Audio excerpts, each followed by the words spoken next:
மக்களே வணக்கங்க. Good morning. இந்த 1, 2 காய்கறிகள் வளர்க்கறக்கு, அறுவடை பண்றதுக்கு தான் நீங்க வந்துட்டு மண்கலவைன்னு ஒரு ரூ. 200 செலவு பண்ணி கோகோ பீட்டு, மண்புழு உரமெல்லாம் போட்டு, அதுக்கு வந்துட்டு நாத்து வச்சு, ஒரு 40 நாள் தண்ணி ஊத்தி, பூச்சி மருந்து அடிச்சு, உரம் குடுத்து, 40 நாள் வெயிட் பண்ணி, உங்களோட டைமையும் வேஸ்ட் பண்ணி, இந்த காய்கறிகள் நீங்க பறிக்கிறதுக்கு, கடைக்கு போனீங்க அப்படின்னா, ஒரு ரூ. 10 செலவுல நீங்க 1/4 கிலோ காய்கறிகள் நீங்க வந்து வாங்கிட்டு வந்துடலாம்ல அப்படின்னு கேட்டா, இந்த காய நீங்க மார்க்கெட்ல வாங்க போனீங்க அப்படின்னா, அந்த காய் வந்துட்டு பறிச்சு தோட்டத்துல இருந்து மார்க்கெட்டுக்கு எவ்வளவு நாள்ல வந்திருக்கும் அப்படிங்கிறது நமக்கு தெரியாது.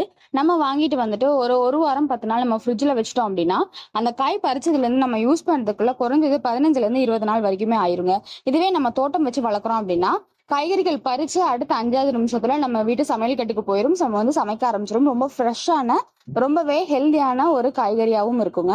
இது இல்லாம எப்ப விலைவாசி ஏறுது அப்படின்னு நம்ம பயப்படவே தேவையில்லை. நம்ம வீட்ல 4 செடி இருந்துச்சு அப்படின்னா, எப்படினாலுமே வாரத்துக்கு ஒரு தடவையாவது அறுவடை கிடைச்சிருங்க. இது இல்லாம காய்கறிகள் இல்லாம கீரைகள் இருந்தாலுமே போதும். நம்ம வீட்டு